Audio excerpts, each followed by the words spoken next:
change the perception of reality of every American to such an extent that despite of the abundance of information, no one is able to come to sensible conclusions in the interests of defending themselves, their families, their community, and their country. It's a great brainwashing process which goes very slow, and it's divided in four basic stages. The first one being demoralization. It takes from 15 to 20 years to demoralize a nation. Why that many years? Because this is the minimum number of years which requires to educate one generation of students in the country of your enemy, exposed to the ideology of the enemy. In other words, Marxism-Leninism ideology is being pumped into the soft heads of at least 3 generations of American students without being challenged or counterbalanced by the basic values of Americanism, American patriotism. The demoralization process in the United States is basically completed already. For the last 25 years, actually it's overfulfilled, because demoralization now reaches such areas where previously not even Comrade Andropov and all his experts would even dream of such a tremendous success. Most of it is done by Americans to Americans, thanks to lack of moral standards. As I mentioned before, exposure to true information does not matter anymore.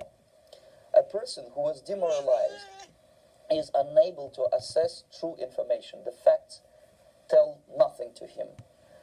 Even if I shower him with information, with authentic proof, with documents, with pictures, even if I take him by force to the Soviet Union and show him concentration camp, he will refuse to believe it until he is going to receive a kick in his fat bottom. When a military boot crashes his balls, then he will understand, but not before that. That's the tragic of the situation of demoralization. The next stage is destabilization. This time, subverter does not care about your ideas and the patterns of your consumption. Whether you eat junk food and get fat and flabby, it doesn't matter anymore. This time, and it takes only from 2 to 5 years to destabilize a nation, what matters is essentials: economy, foreign relations, defense systems. And you can see it quite clearly that in some areas, in such sensitive areas as defense and economy, the influence of Marxist-Leninist ideas in the United States is absolutely fantastic. I could never believe it 14 years ago when I landed in this part of the world, that the process will go that fast. The next stage, of course, is crisis. It may take only up to 6 weeks to bring a country to the verge of crisis. You can see it in Central America now. And after crisis, with a violent change of power, structure, and economy, you have so-called the period of normalization. It may last indefinitely. Normalization is a cynical expression borrowed from Soviet propaganda. When the Soviet tanks moved into Czechoslovakia in '68, Comrade Brezhnev said, "Now the situation in brotherly Czechoslovakia is normalized."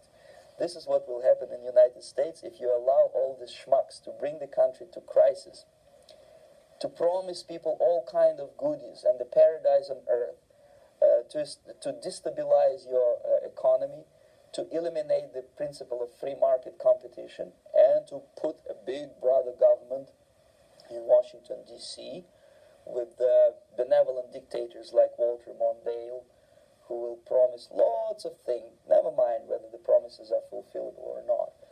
Your leftists in the United States, all these professors and all these beautiful civil rights defenders, they are instrumental in the process of the subversion only to destabilize the nation. When their job is completed, they are not needed anymore. They know too much.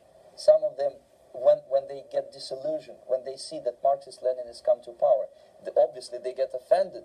They think that they will come to power. That will never happen, of course. They will be lined up against the wall and shot.